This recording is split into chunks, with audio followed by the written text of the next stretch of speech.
3, 2, 1.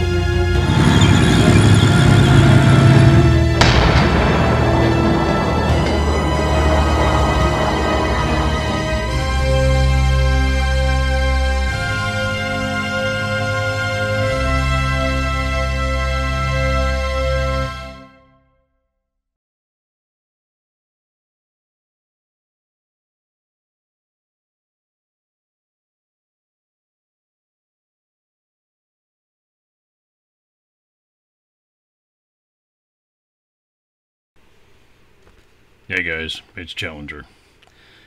For this video I want to talk about NVIDIA's dynamic super resolution and AMD's version, which they call virtual super resolution. While I don't have experience with Radeon cards, I do know that the AMD version is supported in their R7 and R9 line. That's about as far as my knowledge goes into these AMD cards. I do know that they don't support the same resolutions that NVIDIA does. They don't have the same depth or the number of multipliers. Don't let that stop you from experimenting on your own with these cards. The process of enabling and utilizing the VSR option is probably pretty much like the NVIDIA version, so you may very likely be able to follow the same procedure that I outline here. With the NVIDIA cards, just about any one of their video cards from the 450 on up can do DSR, and more important to the success of DSR or VSR in your game of choice is the supported resolutions that the game in question has. Now, dynamic super resolution works based upon the native resolution of your typical monitor. NVIDIA and AMD cards are optimized to work best with a native resolution of 1920 by 1080, which is pretty much standard for monitors today. Sometimes you'll run into a monitor that's like 1920 by 1200. It'll work with that too, but you won't get a standard DSR resolution with that. You'll get whatever the multiplier comes to. Now, initiating DSR with a higher native resolution may create resource issues because the video cards have only so much memory to utilize. And for this reason, the most common resolution is 1080p, as I already said. However, I have been experimenting with a 4K monitor. I think I've made mention of that previously. And for some games, this gives excellent results. Others, you lose a little bit of frame rate or what have you. Aces High 3, for instance, is one game that stretches the capability to the extremes, and I'll go more into that in a minute. A DSR is very much like super sampling. There used to be a game I used to play, and still do sometimes, Sniper Elite 2. It uses super sampling. And it's a similar technique to this dynamic super resolution, in that the textures and models used in the game are rendered at higher resolutions and then dynamically optimized. Routines within the drivers rescale the scene to the monitor's current resolution, which is usually the native resolution. Now, when I do a 4K monitor, obviously, I set the resolution to 1920 by 1080 and then allow DSR to come up to 4K. Now, what that allows me to do is first mirror the 4K monitor to a 1080p monitor, and then the 1080p is recorded and it has the 4K resolution at 1080p, so it looks very nice.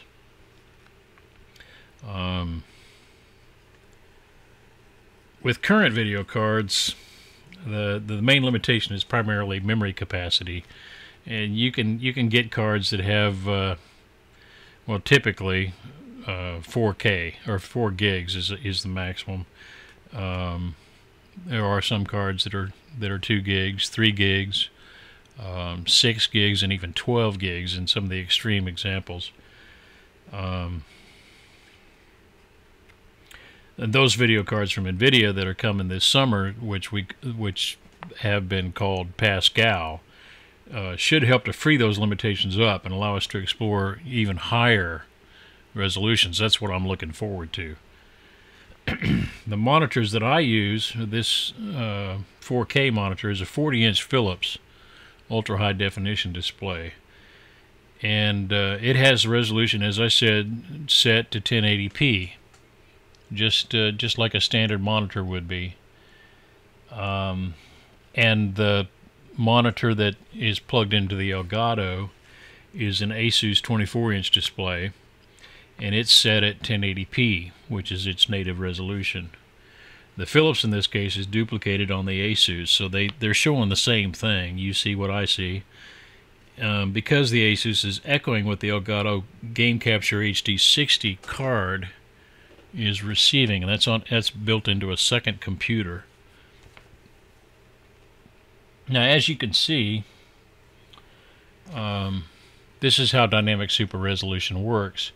It renders the image out in memory to a much larger resolution than the monitor supports, and then, like I said, the driver scales it down to fit the monitor. Let's see. In the NVIDIA control panel, I have nearly everything set to application controlled. I have, as I indicated previously, this actually should be set to application controlled.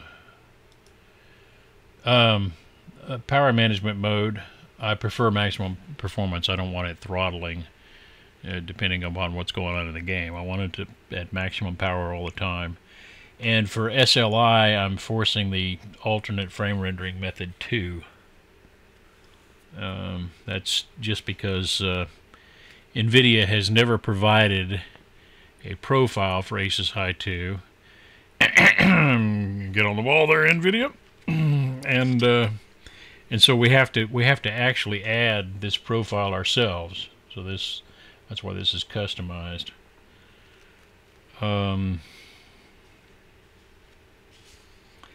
In order to set DSR, the idea is to go into global settings here and choose the options under DSR factors that you want to activate. I've got them all activated here, as you can see. The only one that's actually going to work in this case is the 4X, which will get me back to my native resolution of 4K on this 40-inch display. Even if I were to choose one of these others, it doesn't show up in the Asus High available resolution, so obviously, even though I have them checked, you're not going to get to see those. Now afterwards, after you do all that, this DSR factors is normally off. Okay, once you set these the resolutions that you want to shoot for, this DSR smoothness will activate to where you can modify it. It's normally set to about 33%. I set it at 100. I want it to be as smooth as possible. And that's really all you got to do to get DSR on. Over here, you can see I've got two monitors. This standard, my monitor number 1, is actually a 4K monitor, but I've got it set for 1920 1080. And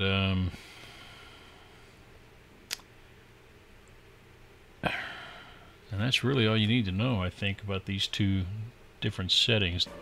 You can see here on the video settings tab that this is the clipboard of the Asus High when it first starts. You can change video resolution, you can change field of view, max texture size, you can disable VSync, but this should be done for testing, and choose your fonts. The resolution, now if I had a 1920 1080 monitor hooked up instead of this 4K, it would have all the multiples from 1.2 to 4x, which would be this 3840 displayed, but I have a 4K monitor set to 1080p, so of course those resolutions aren't available. It can only scale up to 4K, so that's what we got it set for here.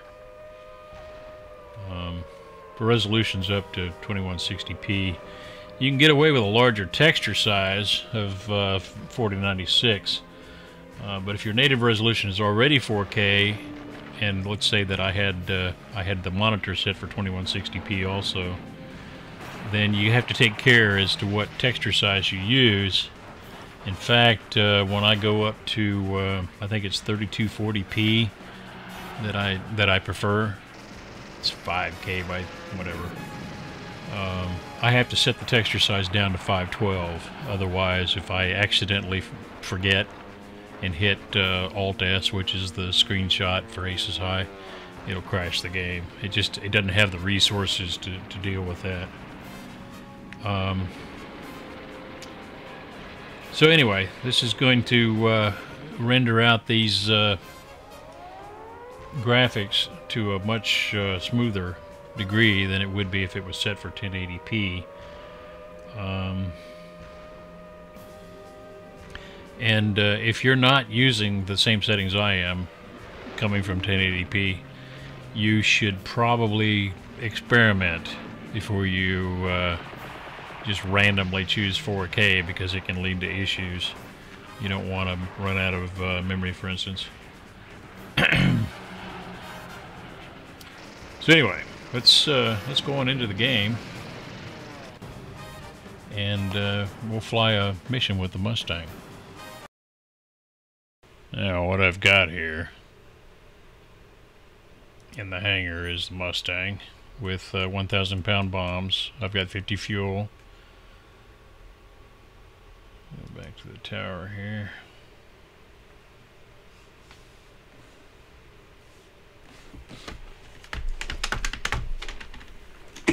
That's me calibrating my controls. If I just move them through the full extent of their throw, it usually calls up the calibration routine without my having to do it manually. Okay. Offline here, I have all of the AI associated with vehicles instead of aircraft. So I can fly over here and I can bomb this vehicle field. There's going to be a number of tanks over there. There's one Tiger at the end of the runway over there that I've been practicing on, and I can show you how to do this with P-51. I think you'll like this.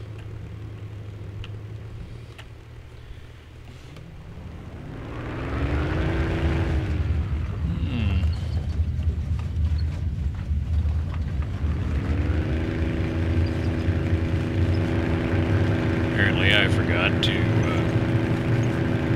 somehow I forgot and deactivated the auto takeoff.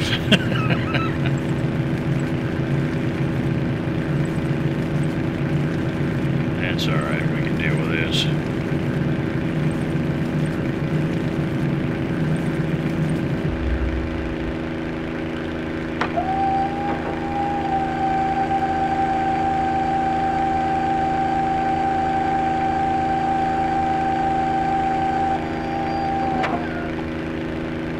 Just follow that spawn line into that field and we'll come into a good spot, pick our attack from. Let's check our graphic settings. Oh, look at there. I've got the post lighting turned off. Otherwise, everything else is on except environment. And of course, I could turn that on, but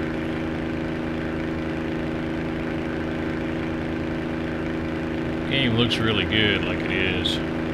The only thing the environment would offer that we don't already see would be reflections on the aircraft itself. Not just the canopy. I got a little bit too much nose bounce. I'm going to have to increase my deadband.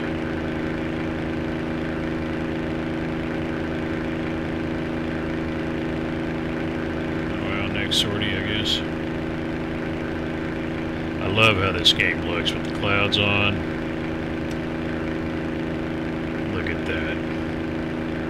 The clouds are casting shadows on the terrain. It's just beautiful.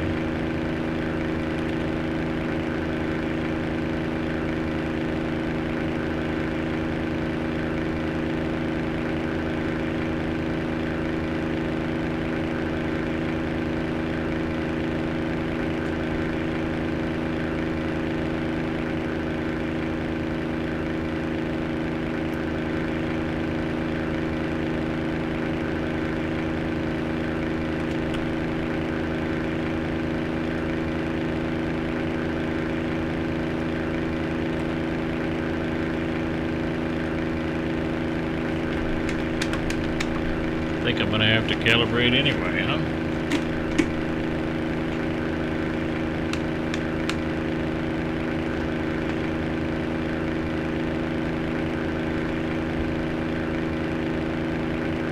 Yeah, hopefully that'll fix it to where I don't have to change any of the deadband or anything. Okay, there's our target over there. Just make out the runway there.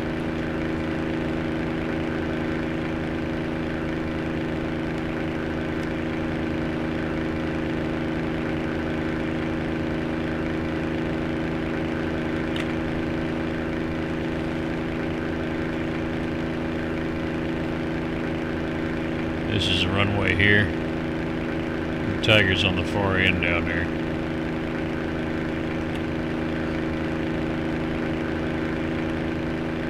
So what we're going to do is we're going to try to swing the wing over there to where the wing root meets up with the end of the runway there. And when it does, we'll have the approximate angle we need for a steep attack in.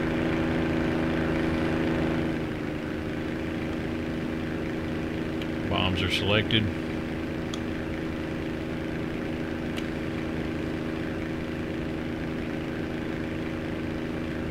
Here we go.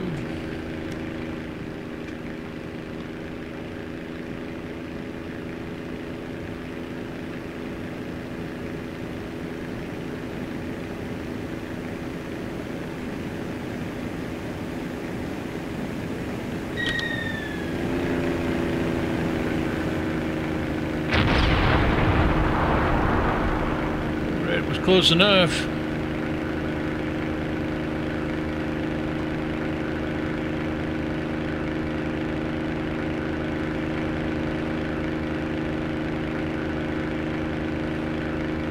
Last sortie I had 2 direct hits on the tank. I mean, smack on.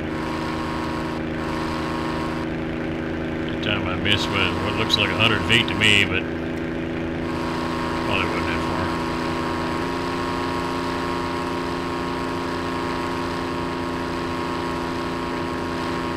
far. This is actually the intuitive approach to bombing for attack mode for me, because I've been playing this game for so long.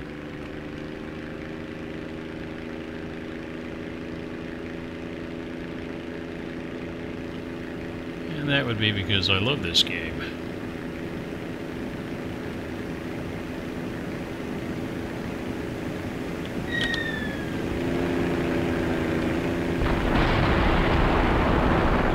That was a direct hit.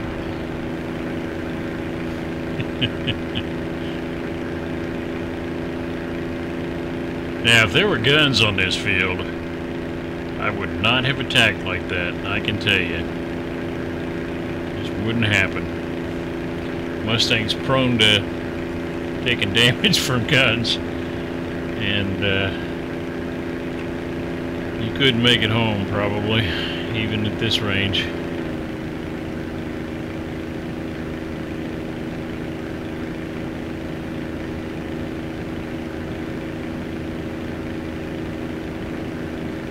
Look at this game, man. How could you want to play anything else? I mean, I like my golf games, I like my racing games. There's very many others that I like too, but When it comes to flight simulators, this is it right here. Now, the only thing I haven't showcased, really, is Track IR. And that's because my Track IR system got a little too hot somehow and quit working. So I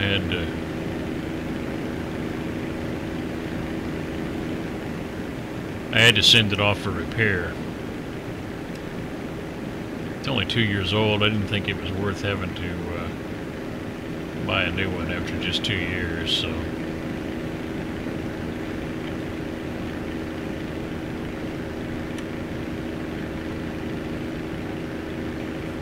I'll wait and see what they say.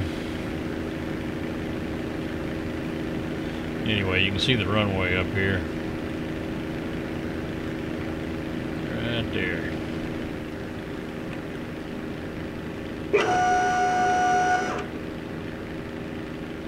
It's probably going to be real hard for me to slow down between here and there. We'll get it down there somehow.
Well, not my best landing.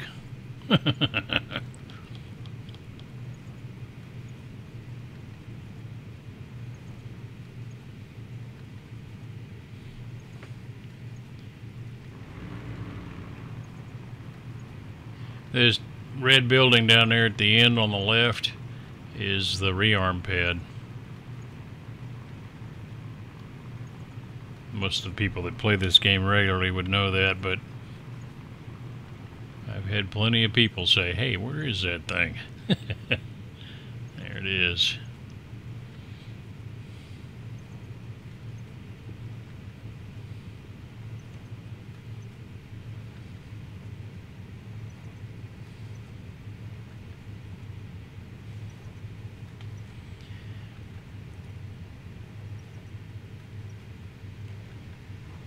Now, if you're an aficionado, you would hold to the taxiways and things. I'm not all about that.